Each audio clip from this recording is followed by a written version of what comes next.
우리는 지난 2시간에 걸쳐서 죄의 사슬에 묶여있던 우리를 자유하게 하시는 예수 그리스도의 구원에 대해 살펴봤습니다.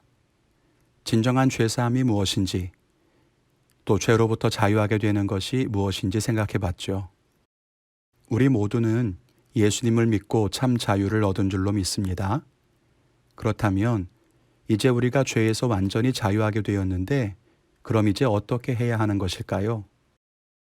자유를 얻은 우리가 그 자유를 가장 값어치 있게 쓸 수 있는 방법에 대해서 오늘 말씀은 기록합니다. 함께 생각해 보면서 은혜 나누기를 원합니다. 첫째는 하나님께 나아가라는 것입니다. 10장 19절부터 22절까지 말합니다. 우리가 예수의 피를 힘입어 성소에 들어갈 담력을 얻었나니 그 길은 우리를 위하여 휘장 가운데로 열어놓으신 새로운 살 길이요 휘장은 곧 그의 육체니라. 참 마음과 온전한 믿음으로 하나님께 나아가자. 우리는 죄의 사슬에 매여 있었죠.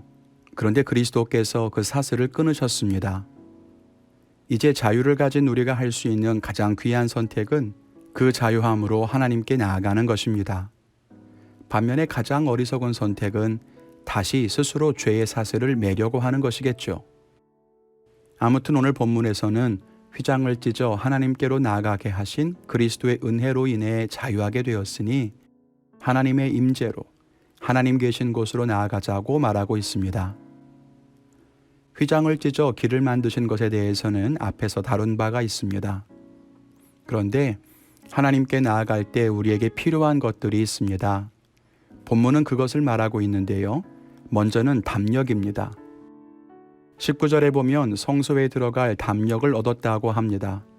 이 담력이란 말은 헬라어로 파레시아라고 하는데 대담하고 솔직하게 말할 수 있는 자유, 공개적으로 드러낼 수 있는 용기를 나타냅니다. 또 22절에 보면 참 마음과 온전한 믿음으로 하나님께 나아가자고 말합니다. 참되다는 것은 진실하다, 허상이 아닌 진짜다 라고 하는 것을 의미하고 온전한이라고 하는 말은 확신, 충만을 의미합니다.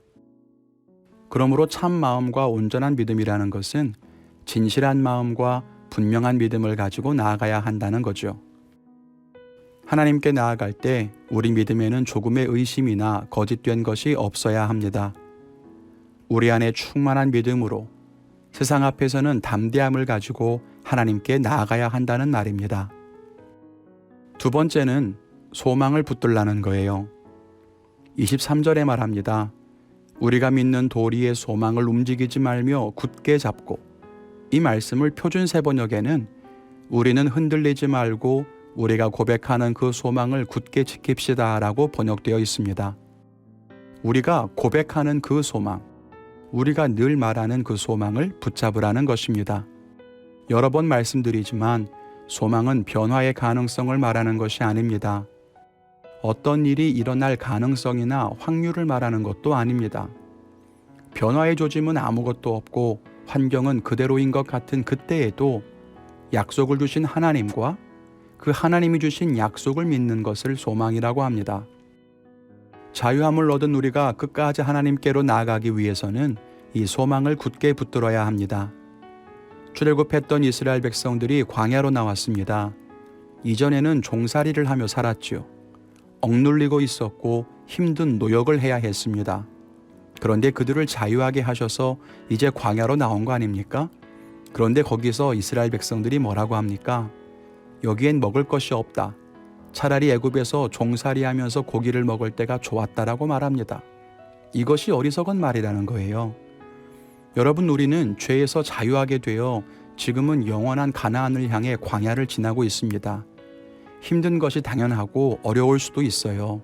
그러나 우리가 언젠가 약속하신 땅에 이를 것이라고 하는 소망을 가지고 이겨내야 합니다. 이전에 죄의 사슬에 묶여서 고기를 먹던 때가 그립다고 다시 돌아가서는 안 된다는 거예요. 히브리서 기자는 유대인 성도들에게 뒤로 돌아가지 말고 소망을 붙들고 앞을 향해 나아가라고 합니다. 우리 역시도 비록 지금 광야 속에서 어려움을 겪고 있지만 소망을 붙들고 끝까지 걸어갈 수 있기를 주님의 이름으로 축원을 드립니다. 세 번째로는 서로 돌아보라는 것입니다. 성경은 이어서 말합니다. 24절에 서로 돌아보아 사랑과 선행을 격려하며 더욱 힘써 모이자는 거예요. 이것이 왜 중요할까요? 뒤로 돌아가지 않기 위해서입니다. 혼자서는 흔들릴 수 있고 의심할 수 있고 돌아가고 싶은 유혹을 당하기 쉽기 때문에 서로 의지해서 함께 끝까지 걸어가자는 것입니다. 우리는 신앙 공동체입니다. 비록 우리가 함께 모여 예배하지 못하고 있는 요즘이지만 서로 돌아보고 권면해야 하는 이유는 지금처럼 어려운 때에 소망을 잃고 다시 세상으로 돌아가고 싶은 유혹이 있고 흩어지기 쉽기 때문입니다. 끝날이 가까울수록 모이기를 패하는 사람들의 습관이 있지만 성도들은 더욱 힘써 모이자고 말씀합니다. 지금 딱 우리에게 주시는 필요한 말씀이 아닌가 싶습니다. 성도라는 이름은 거룩한 무리라고 하는 뜻입니다. 개개인을 가리키는 것이 아니라 구원받은 모든 사람을 집합으로 지칭하는 말이죠. 그러므로 우리는 함께 걸어가야 합니다. 넘어지는 사람을 일으켜주고 흔들리는 사람을 붙들어주고 뒤돌아서는 사람을 붙잡아 다시 믿음의 길에 서게 해야 합니다.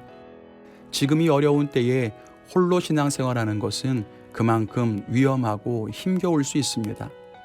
옆에 사람을 돌아보며 믿음으로 권면하고 또 사랑으로 그들을 위로해서 함께 믿음의 길을 끝까지 걸어갈 수 있는 것이 진짜 승리하는 비결이라고 오늘 말씀은 이야기하고 있습니다.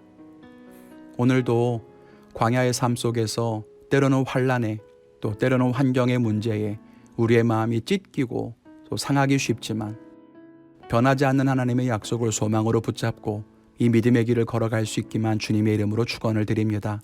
우리는 영원한 소망을 가지고 살아가는 존재입니다. 오늘 현실의 문제 속에 우리의 발걸음이 매이지 않도록 다시 한번 기도하며 담대한 믿음으로 승리할 수 있기를 주님의 이름으로 간절히 축원을 드립니다.